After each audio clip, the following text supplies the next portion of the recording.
뭐 오늘은 태국 가신 분들도 있고 오늘도 그 유학생들 모임 갔느니라고 아직도 밥 먹고 있는 청년들도 좀 있는 것 같아요. 그래서 예, 좀 많이 빠진 것 같은데요.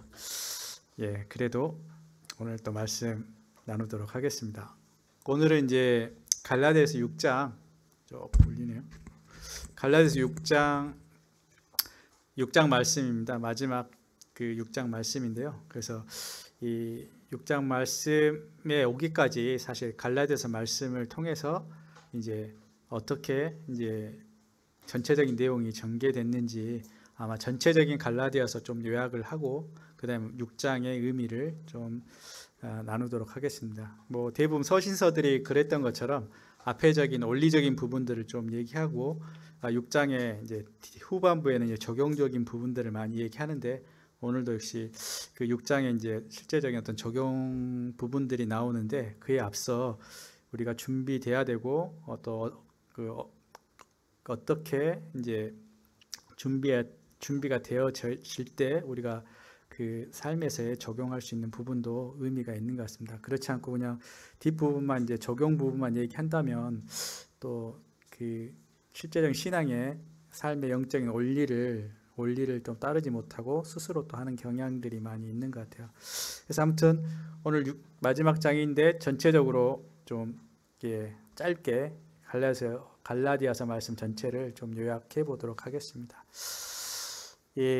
한 이제 구주에 거쳐서 했는데요. 첫 번째 1장에서 저희가 어떤 말씀을 했냐면 갈라디아 성도들이 복음을 듣고 나서 그렇게 빨리 이렇게 주님의 어떤 복음을 떠나서 다른 복음을 쫓고 있는 그 사항들을 보면서 바울 사도가 이제 갈라디아 교인들에게 어떤 경고의 말씀을 이제 전하고 있습니다. 참 왜 그렇게 쉽게 복음을 들었던 또 그곳에 많은 이제 이방인들이 이렇게 구원을 얻게 되고 많은 이제 성도들이 그 구원을 받게 됐는데 그 들었던 복음들이 왜 그렇게 쉽게 이렇게 복음을 떠났을까? 그 복음에서 떠나갔을까? 그런 이제 부분을 얘기하면서 1절에 이렇게 얘기하고 있습니다. 이제 바울 사도도 복음을 들었던 것도 사람들에게서 난 것도 아니요 사람으로 말미암은 것도 아니다. 1절부터 이렇게 말씀하고 있거든요. 그래서 사람으로 되어진 것이 아니다.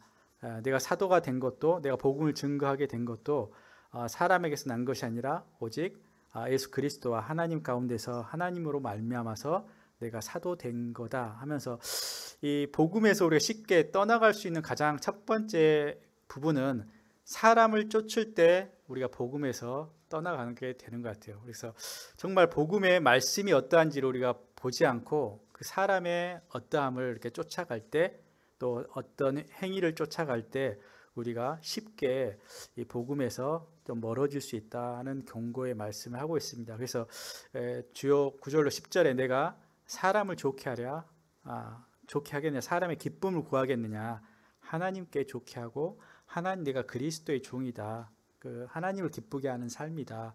우리의 신앙의 중심이 복음의 중심이 내가 아니고 사람도 아니고 우리의 중심은 하나님이다. 하나님으로부터 내가 또 부르심을 받았고 또 하나님으로부터 내가 사도가 되었고 이 복음이 하나님의 말씀과 하나님에 의해서 되어진 말씀인데 복음인데 우리가 이제 사람을 의식하게 되고 사람을 보게 되면 얼마든지 우리도 이 복음에서 벗어날 수 있다 이렇게 경고하고 있습니다. 그래서 이 갈라디아서의 가장 큰 문제점이 복음을 듣고 나서 그들이 이제 그 유대인들이 들어왔던 율법주의자들이 들어왔던 그 사람들의 말을 따르게 되면서 발생된 문제였던 것을 이렇게 우리가 지난 과정을 통해서 나눴습니다. 아무튼 우리가 그 사람의 말과 전통과 행위가 아니라 말씀이 어떠한가, 정말 말씀에서 그렇게 하고 있는가, 우리가 그거를 주시하지 않으면 우리도 이 복음에서 변질되고 멀어져 갈 수 있다 이렇게 말씀하고 있습니다. 그래서 이후로 이제 말씀이 이제 복음이 그럼 무엇이냐 했을 때 오직 그 우리가 의롭게 되는 것이 율법의 행위가 아니라 오직 믿음으로 의롭게 된다. 율법적인 어떤 율법을 지켜야만이 이제 그때 유대 율법주의자들이 율법을 그래도 지켜야 된다. 그래야 복음이 구원에 이를 수 있다. 이렇게 가르치는 율법주의자들이 들어왔기 때문에 그 기존의 유대인들이 지켰던 그 율법을 그대로 지켜야 된다고 주장했던 것입니다. 그래서 그런 율법의 행위가 아니다. 율법이 아니라 오직 믿음으로 우리가 구원을 받게 되고 의롭게 된다. 이렇게 말씀하는 게 2장입니다. 그러니까 복음이 무엇이냐 했을 때 1장에서 진정한 복음은 사람을 쫓는 것이 아니라 말씀이 근거인데 이 또 우리가 구원받게 되는 근거는 믿음으로 우리가 의롭게 된다. 이렇게 말씀하고 있는 게 2장에서의 말씀입니다. 근데 여기서 잠깐 우리가 우리 제자 훈련에서 좀 배웠는데 율법주의가 무엇이냐 했을 때 좀 잠깐 한번 생각해 볼 필요가 있는 것 같습니다. 율법주의라고 하면 쉽게 우리가 유대인들의 어떤 계명들, 그다음에 십계명을 비롯해서 이 성경에 있는 계명들을 지키는 걸로만 생각하는 경향이 좀 있는 것 같아요. 물론 그것도 율법주의자들인데 율법주의의 핵심은 어떤 거냐면 사실 율법을 지켜서 의롭다함을 얻으려는 그런 주의가 율법주의잖아요. 근데 이 율법주의의 더 근본적인 원인은 뭐냐면 자기를 의지하는 것, 자기 행위를 또 의지하게 되는 것, 이것이 율법주의의 근거입니다. 그래서 우리는 율법과 상관없지 않냐 했지만 사실 오늘날의 어떤 율법주의자들이 어떤 모습이냐면 내가 무엇을 통해서 이루려고 하는 것, 또 나의 행위를 의지하고 자신을 의지해서 하나님의 뜻을 이루고 하나님의 어떤 동행하고 또 그 의를 이루려고 하는 그런 모든 행위 자체가 사실 율법주의의 근간을 두고 있다는 것입니다. 그래서 우리가 쉽게 구원 이후에도 나의 예씀, 나 자기를 의지해서 나가는 모든 그런 방식들이 이 율법주의에 해당된다는 것입니다. 그래서 우리도 얼마든지 이런 율법주의에 빠질 수 있다. 이런 어떤 말씀들이 이렇게 좀 묵상하게 되었고요. 그래서 율법주의의 큰 문제는 무엇이겠습니까? 이제 자기 행위와 자기를 의지하기 때문에 사람들이 의식하게 됩니다. 그리고 자기 의가 드러나게 됩니다. 그래서 결국 율법의 가장 큰 문제는 뭐냐면 하나님의 은혜를 깨닫지 못합니다. 왜냐하면 자기 의가 있고 자기의 의를 나타내고 자기의 어떤 예씀을 통해서 주님을 믿기 때문에 하나님의 은혜로 얻은 것들을 은혜라고 여겨지지 않고 내가 했던 대가로 여겨집니다. 그렇기 때문에 이 자신의 의를 나타내게 됨으로써 하나님의 은혜가 은혜로 여겨지지 않는, 은혜를 알지 못하게 되는, 또 믿지 못하게 되는 그런 큰 문제가 사실 율법주의에게 있습니다. 그리고 또 율법주의는 자유와 참된 어떤 자유와 기쁨들을 앗아간다. 그래서 반대로 의무감이나 아니면 의무감으로 하게 되고 어떤 자유함, 어떤 율법에서의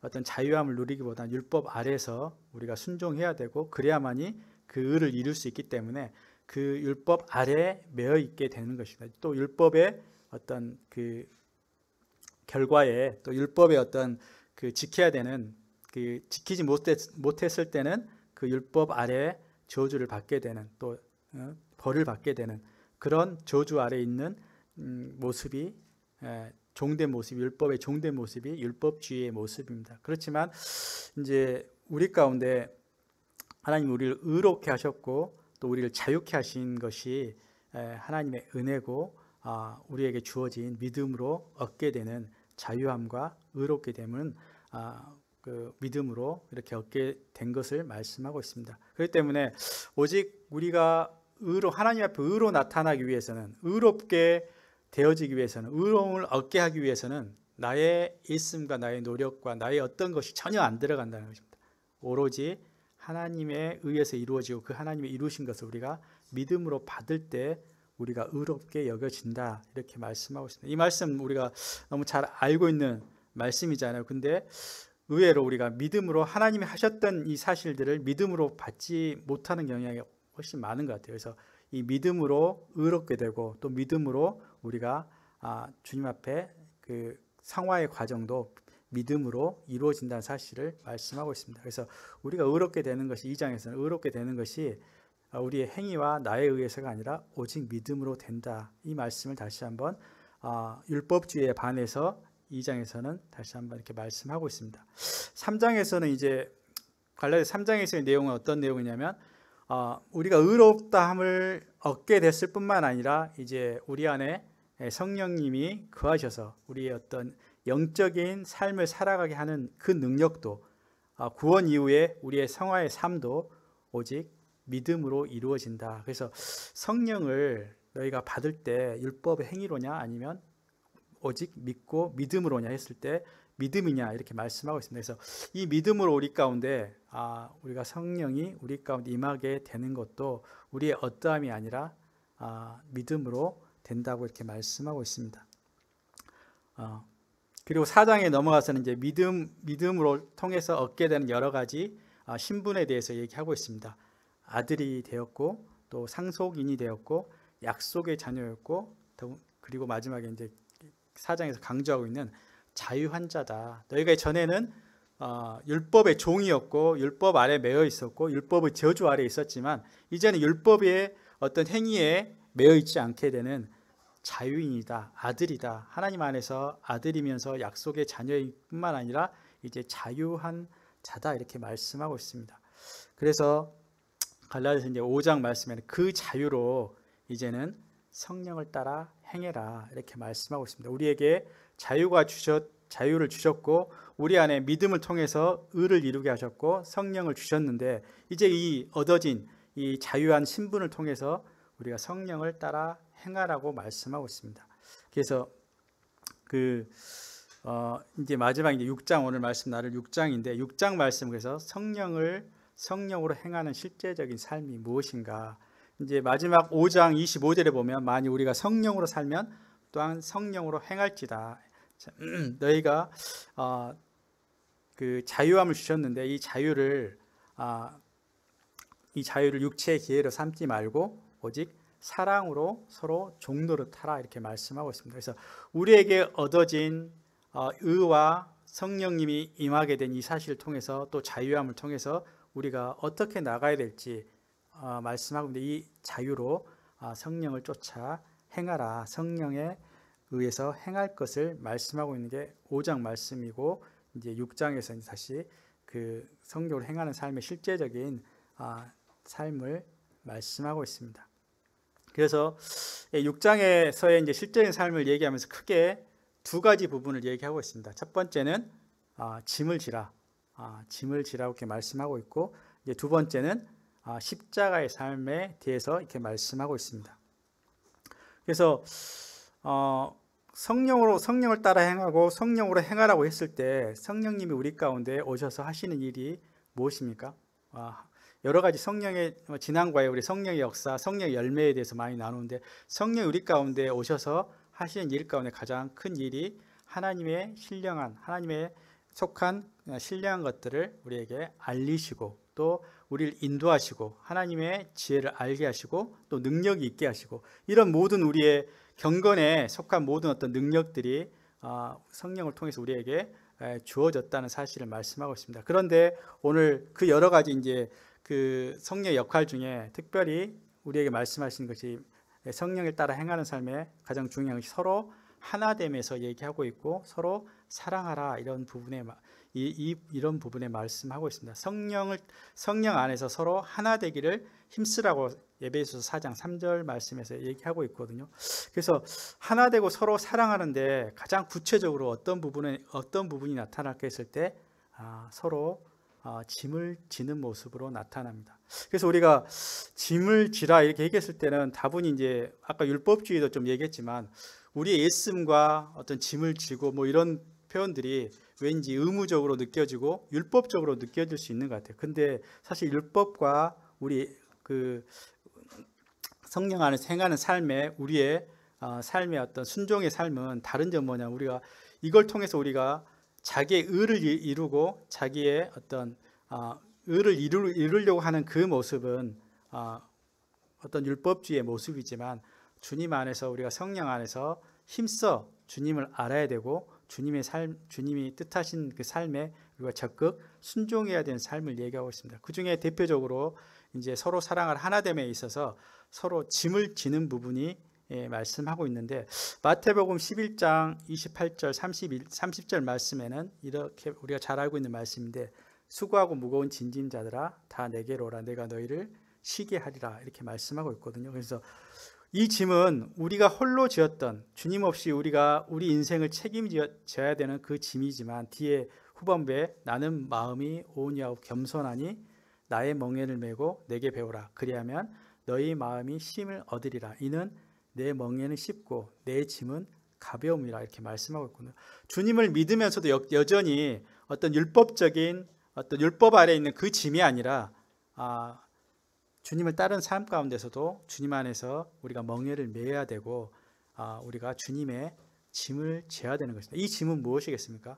율법적인 어떤 짐이 아니라 주님이 우리 가운데 부담 주시는, 성령을 통해서 우리가 말씀하시는 부분을 적극적으로 우리가 또 순종해야 되는 그 부분들을 말씀하고 있습니다. 그래서 우리의 어떤 그 신앙생활에 이제 율법이 아니라 정말 주님이 하셔야 되는 그 믿음으로 삶을 얘기할 때 왠지 우리가 피동적인 모습을 보일 수 있거든요. 근데 주님이 이미 우리 가운데 부담을 주셨던, 또 마음을 주셨던 부분에 우리가 적극적인 순종의 삶을 나가는 것이 우리 안에 주님이 그 짐이 가볍다고 말씀하십니다. 그 짐을 우리가 지고 가는 것이 적극적인 주님 안에서 우리의 순종하는 모습입니다. 순종과 율법의 그 율법주의의 차이라고 말씀드리고 싶습니다. 그러니까 우리가 주님 앞에 성령이 말씀하신 그 행하라 하신 그 부담들을 가만 묻어주지 않고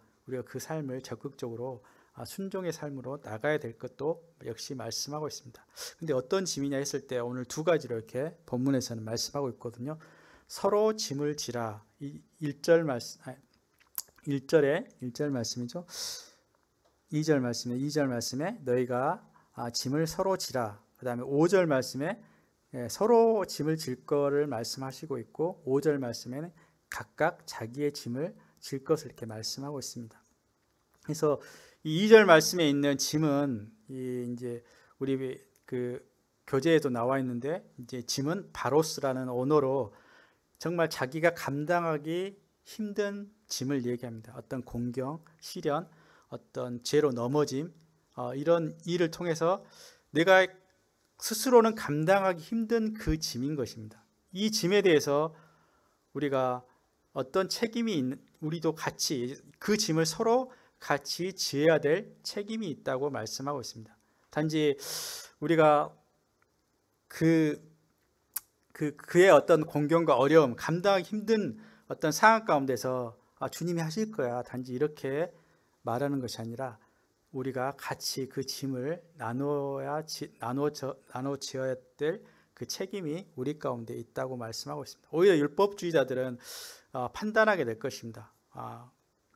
왜 그런 시련이 왔냐, 왜 그런 죄에서 넘어지고 스스로 이겨내지 못하는 그런 상황 가운데 있느냐, 우리가 판단하기 쉬운데, 오히려 그리스도의 마음은, 성령님께서 우리 가운데 주신 마음은 서로 짐을 지라고 말씀하고 있습니다. 왜냐하면 이 짐은 혼자 감당하기에 어려운 짐이기 때문에 그렇습니다. 그래서 서로 짐을 지라.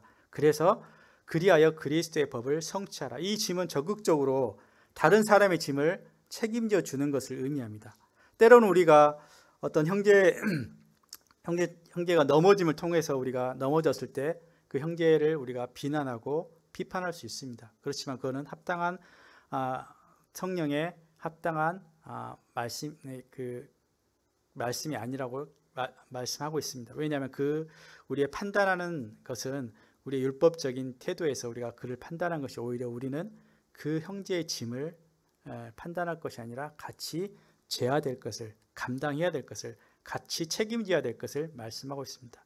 그래서 또한 그 형제가 넘어지게 할 때 우리가 서로 도와주고 그 유혹으로부터 보호해 줘야 되고 그 차단해야 되는 그런 역할도 우리가 함께 짐을 지는 그 짐이 여기에 해당되는 것입니다. 우리가 그 형제의 어떤 어려움, 연약함들을 봤을 때 우리 쉽게 판단하기 쉽고, 왜 저 형제는 저래? 이렇게 판단한다면 우리는 그리스도 안에서 하나됨과 그리스도 안에서 한 몸과 서로 사랑함에 있지 않고 성령 안에 있지 않고 우리가 율법적으로 우리가 판단하기 쉽습니다. 왜냐하면 율법적인 거는 다른 사람들을 판단하게 되거든요. 근데 성령 안에서 행하는 구체적인 마음은 내가 그 짐을 같이 져야 되고 그 감당 힘든 일을 서로 나눠져야 되고 또 그 죄에 빠지지 않도록 서로 도와가면서 그를 죄의 유혹으로부터 건져내고 보호하는 책임이 우리 가운데 있다고 이렇게 말씀하고 있습니다. 그래서 갈라디아서 5장 13절 말씀의 앞장 말씀인데요. 말씀에 보면 형제들아 너희가 자유를 위하여 부르심을 입었나니 그 자유로 육체의 기회를 삼지 말고 오직 사랑함으로 서로 종로를 타라. 육체의 기회를 삼았을 때는 오히려 우리가 죄악에 넘어질 수도 있고 그를 판단할 수도 있고 육체적인 모습으로 그를 비난할 수 있습니다. 그러나 우리가 비난한 자의 위치에 있지 않고 우리가 그 죄를 함께 감당하고 서로 종로를 타고 서로 사랑하는 그 역할이 성김의 책임이 있다는 사실을 말씀하고 있습니다. 두 번째 5절에 나오는 자기의 짐은 여기서 자기의 짐은 좀 더 개인적으로 해야 될 의무를 말씀하고 있습니다. 자기가 감당해야 될 한 사람이 감당해야 될 의무, 책임 이런 부분의 짐입니다. 그래서 우리에게는 어떤 짐이 있을까요? 개인이 져야 될 짐. 짐이라고 표현하니까 좀 왠지 뭐 죄의 짐 이런 부정적인 표현들이 생각들이 많이 나오는데 여기서 주님이 우리에게 매게 하신 짐입니다. 어떻게 보면 책임인 것입니다. 교회 안에서 한 지체로서 한 성도로서 우리는 사실 책임감을 가져야 되거든요. 사실 내 책임을 다하지 않으면 오히려 그 책임이 다른 사람이 져야 될 그런 다른 사람에게 짐을 넘기는 일이 되기 때문에 우리가 각자 짐을 질 것을 성령님을 통해서 우리 가운데 행하라는 말씀으로 말씀하고 있습니다. 이 짐은 이 교회 가운데 우리가 한 지체로서 한 몸을 이루면서 이 각 지체에 여러 가지 역할이 있는 것처럼 각 역할들을 하게 될 때 우리가 이 몸이 온전하게 세워지고 온전한 몸으로 자라갈 수 있다고 말씀하고 있습니다. 그렇기 때문에 이 교회의 비밀로 우리가 성도는 지체다. 한 각각의 아무리 작은 지체라도 귀한 지체고 역할이 있다고 이렇게 말씀하고 있어요.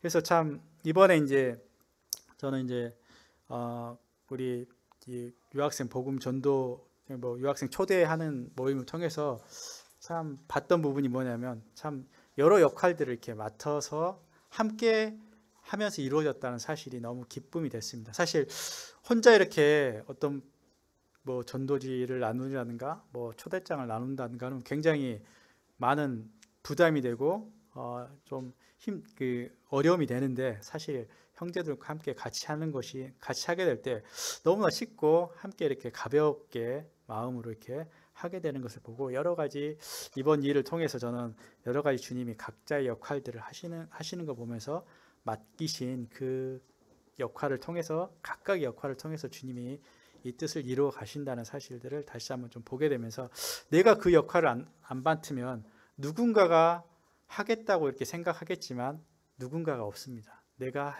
그 역할을 맡지 않으면 그 자리는 비어 있게 되고 그만큼 어떤 빈 자리에 어떻게 보면 더 나가지 못하는 어려움이 되는 그런 모습으로 남아 있을 것입니다. 그래서 우리가 각자에게 또 다른 사람의 짐을 질 뿐만 아니라 내가 져야 될, 내가 책임져야 될, 내가 주님이 나한테 맡기신 그 짐에 대해서는 적극적으로 우리가 그 짐에 대해서 우리가 져야 될 것을 말씀하고 있습니다. 그래야 몸된 교회 안에서 교회가 든든히 지어지고 또 각 그 사역들이 또 주님이 하신 일들이 온전하게 이루어지는 것을 보게 됩니다. 또한 우리가 각각 져야 될 짐은 어떤 부분이냐면 우리에게는 고린도전서 12장 말씀 보면 각각의 은사를 주셨습니다. 우리에게는 하나님이 우리에게 각각의 선물로 은사를 주셨는데 그 은사에 따라서 은사를 주신 이유는 성도를 섬기기 위해서 주셨다고 말씀하고 있습니다. 그래서 내가 받은 은사가 있는데 그 은사를 감추고 있다면 한 달란트 받은 사람처럼 그 달란트를 숨겨놓고 있는 그 어리석은 그 종이라고 이렇게 말씀하고 있습니다. 오히려 주님이 나한테 주신 그 부분들, 은사들, 또 맡기신 어떤 재물들, 이런 것을 통해서 우리가 서로 섬길 때 풍성하게 되고, 서로 이 교회, 몸된 교회 안에서 주님의 어떤 사랑과 하나됨이 풍성하게 일어나게 되는 것입니다. 그래서 내가 져야 될 짐이 결국 누군가가 하겠지가 아니라 내가 하지 않으면 누군가가 할 수 없는 그러한 일들도 있기 때문에 나에게 맡은 또 나에게 주님 주신 은사를 적극 활용하라고 이렇게 말씀하고 있습니다. 이처럼 성령님이 우리를 통해서 각각의 짐을 말씀하고 있어요. 짐이라고 표현하니까 다시 좀 그런데 각각의 어떤 역할들, 책임들을 우리에게 말씀해 주고 있습니다. 그 책임을 우리는 적극적으로 순종의 삶으로 나가야 될 것을 말씀하고 있습니다. 그래서 다른 사람의 짐을 지고 각각 자기의 짐을 지라. 오늘 본문의 말씀이 짐에 대해서 짐을 질 것을 말씀하고 있습니다. 두 번째 이제 말씀하고 있는 부분은요. 이제 그 11절부터 말씀하고 있는 부분인데, 두 번째는 십자가의 삶에 대해서 얘기하고 있습니다. 우리가 십자가의 삶이 참 많이 우리가 말씀 나누고 또 교제도 하는데, 나에게 십자가의 삶은 무엇일까, 이런 생각들을 좀 또 해보게 됩니다. 그래서 14절 15절 말씀 읽어보면, 갈라디아서 6장 14절 15절 말씀 읽어보면, 그러나 내게는 우리 주 예수 그리스도의 십자가 외에 결코 자랑할 것이 없으니 무리스도로 말미암아 세상이 나를 대하여 십자가에 못 박히고 내가 또한 세상에 대하여 그러하니라, 이렇게 말씀하고 있고, 할례나 무할례가 아무것도 아니로되 오직 새로 지음을 받은 것만이 중요하다, 이렇게 말씀하고 있습니다. 바울 사도는 내게는 우리 주 예수 그리스도의 십자가 외에 자랑할 것이 없다, 이렇게 말씀하고 있는데, 그 외의 것은 아무것도 아니라고 이렇게 아무것도 아니라는 의미로 말씀하고 있습니다. 결코 우리가 구원 받을 때도 십자가지만 구원 이후의 삶도 십자가가 우리에게 영적인 의미가 있다고 말씀하고 있습니다. 그래서 이 십자가가 어떤 의미가 있을까? 우리가 이제 십자가 생각하면 구원 받을 때 어떤 십자가를 많이 생각하잖아요. 주님이 나를 위해, 내 죄를 위해 죽으신 주님, 또 부활하셔서 나의 모든 주권을 가지시고 부활하셔서 나의 삶의 주인이 되신 주인, 이 주님의 죽으심과 주님이 부활하심이 우리가 구원받을 때 어떤 십자가에 다가오는 십자가의 의미입니다. 이것은 우리가 구원받을 때 복음을 들을 때 들은 많은 그 말씀 중에 하나인 주님이 죽으심을 통해서, 부활을 통해서 우리에게 얻어지는 구원에 대해서 말씀하고 있습니다. 근데 오늘은 어떤 말씀하고 있냐면, 나에게 십자가는 어떤 의미가 있을까? 우리가 구원받은 성도에게는 또다시 십자가의 의미가 다른 의미로 다가옵니다. 이제는 예수 그리스도의 죽으심과 부활의 의미가 있을 뿐만 아니라 성도에게서 구원받고 난 이후에서의 십자가는 어떤 의미가 있겠습니까? 이것은 내가 이제 죽고 내가 새로운 생명으로 살아간다는 연합에, 우리가 그렇게 말씀하고 있는 연합의 비밀에 대해서, 연합에 대해서 말씀하고 있는 것입니다. 그래서 성도가 된 이후에 우리의 십자가는 이제는 이제 마태복음 16장 24절에 보면, 이게 누구든지 나를 따라오려거든 자기를 부인하고 자기 십자가를 지고 나를 따를 것이라고 이제는 다른 의미의 십자가를 말씀하고 있습니다. 저 십자가는 내가 죽었어야 되는 그 십자가인데 나의 십자가다. 자기 십자가를 지고 나를 따라오겠고, 누구든지 주님을 따르려고 하거든 자기 십자가를 지고. 그럼 나의 십자가가 뭡니까 했을 때, 이 성도가 바라보는 이제 그 십자가의 삶의 의미는, 십자가의 의미는 내가 죽었고 이제 내 안에 새로운 생명으로 다시 새 사람으로 살아가는 부활의 삶을 의미하고 있는 것입니다. 그래서 이제 그 십자가를 바라볼 때 우리의 삶이 죽었다고, 죽음과 우리의 삶이 새로운 생명으로 다시 살았다는 그 의미로 이제는 이 십자가를 바라봐야 될 것입니다.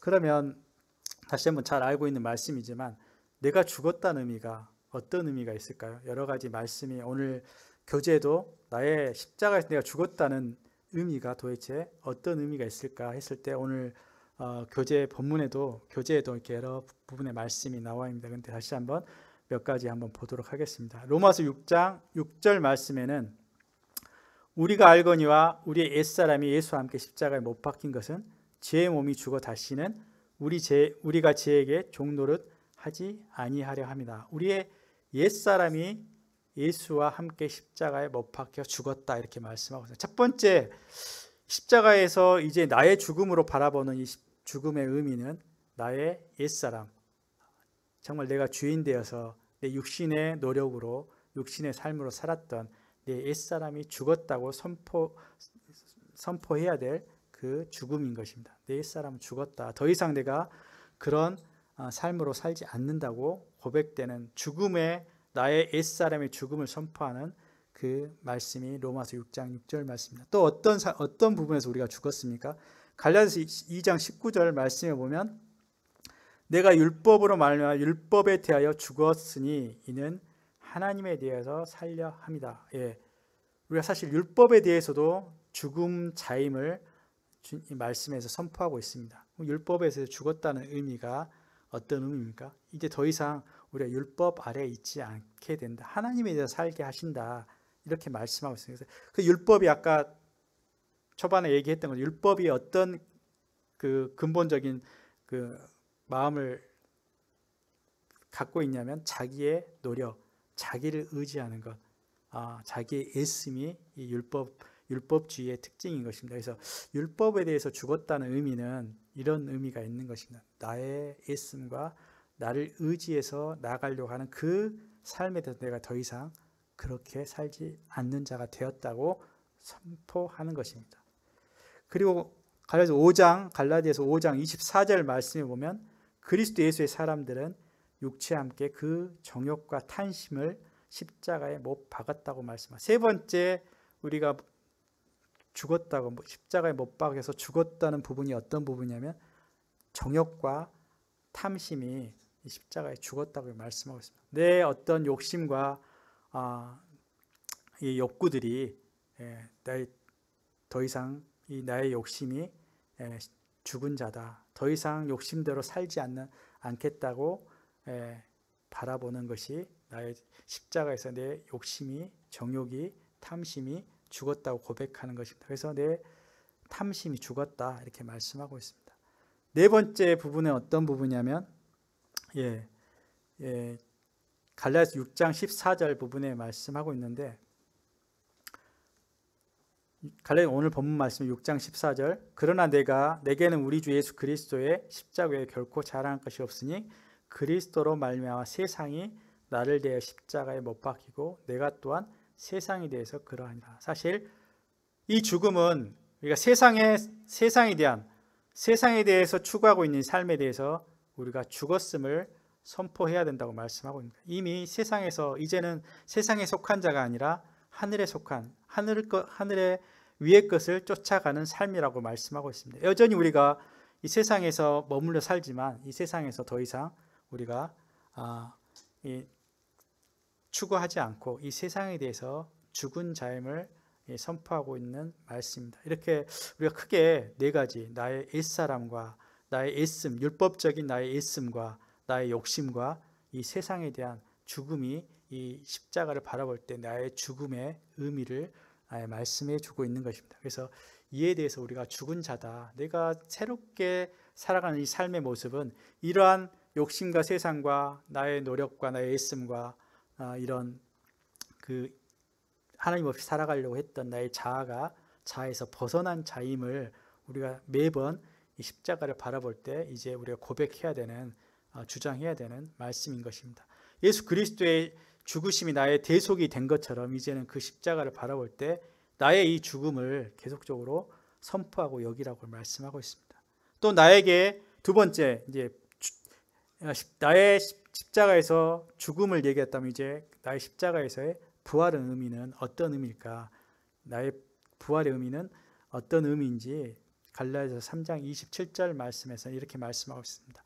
누구든지 그리스도와 합하기 위하여 세례를 받는 자는 그리스도로 옷을 입었다. 사실 이 죽으심과 부활의 부분에는 이 침례를 통해서 말씀해 주고 있는데요. 누구든지 그리스도와 연합됐다, 합해서 침례를 받은 자는 이제 그리스도로 옷을 입었다. 그리스도와 같은 형상이 되었다. 그리스도의 신분이 그리스도와 같은 신분이 되었다고 이렇게 말씀하고 있어요. 이제 내가 더러운 이 죄악된 옷을 입었던 그 자가 아니라 그리스도로 옷 입은 자가 되었다. 그리스도와 함께 같은 형상으로 살아가는 자가 되었다. 이렇게 말씀하고 있습니다.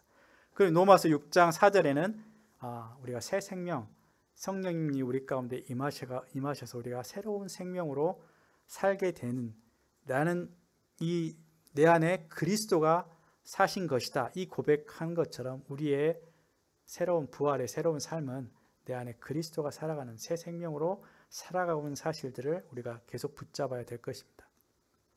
이처럼 또 우리가 어떤 부활의 의미는 어떤 의미가 있냐면 고린도후서 5장 15절 말씀에 그가 모든 사람을 대신하여 죽으심은 살아있는 자들로 하여금 다시는 그들 자신을 위해 살지 않고 오직 그들을 대신하여 죽었다가 다시 살아나신 이를 위하여 살게 함이라 이렇게 말씀하고 있습니다. 이제 나의 새로운 삶, 부활의 새롭게 시작한 내 삶은 나를 위해서 살지 말라고 말씀하고 있습니다. 나를 위해 사는 삶이 아니라고 말씀하고, 오직 나를 위해 죽으신, 내 생명을 위해 대신 죽으신 그분의 삶을 대신해서 내가 그분을 대신해서 살아가는 삶이다. 이제 나의 삶이 아니라 그분의 삶을 살아가는 것이다. 이것이 우리가 새롭게 시작하는 부활의 우리가 새로운 생명으로 살아가는 우리의 삶의 믿음의 고백이 되어야 된다고 말씀하고 있습니다. 이제 성도 가운데 우리가 바라봐야 될 그 십자가가 내가 죽고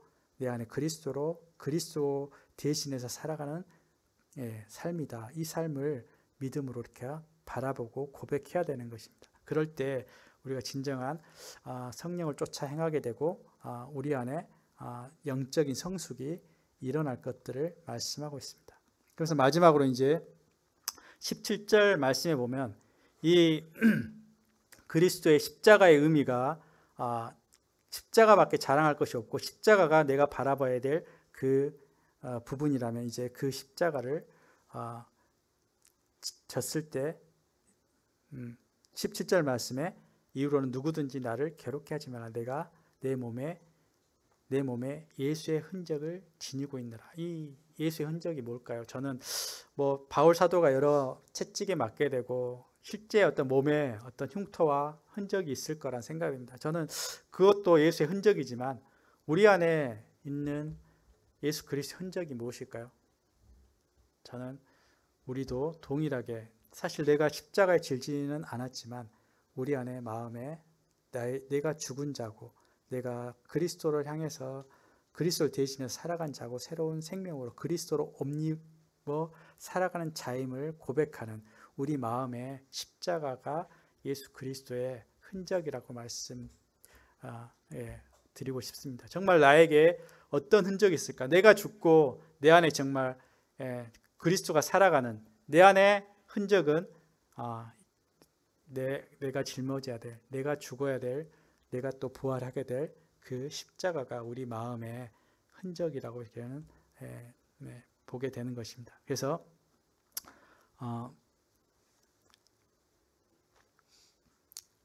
골로새 2장 21절 말씀에 보면 침례를 통해서 그 고백을 우리가 하게 되잖아요. 너희가 세례로 그리스도와 함께 장사되고 또 죽은 자들 가운데서 일으키신 하나님의 역사를 믿음으로 말미암아 그 안에서 함께 일으키심을 받았다. 죽고 일으키심을 받았다고 이렇게 말씀하고, 로마서 2장 28절 29절의 말씀에는 우리가 표면적인 어떤 이 할례를 통해서 구약에서는 어떤 그 흔적을 내가 아브라함의 자손임을 흔적을 남겼던 것처럼 우리가 침례를 통해서 어떻게 보면 우리가 신앙 고백을 하는 것처럼 우리가 동일하게 우리 마음에 할례를 향하게 되는 그 할례는 십자가를 우리가 지고 나가는 우리 마음의 십자가가 내 진정한 우리의 영적인 할례고 우리가 내 마음에 그리스도로 말미암은 흔적이 예수를 믿는 흔적이 이 십자가란 사실을 우리가 밝히 알고 이 십자가를 붙들고 나가는 삶이 흔적이지 않나 이런 생각을 하게 됩니다.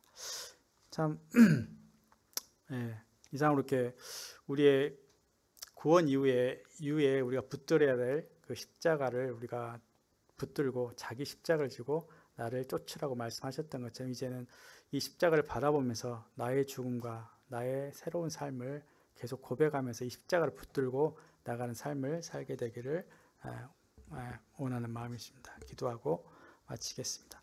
주님 감사합니다. 이제 참 저를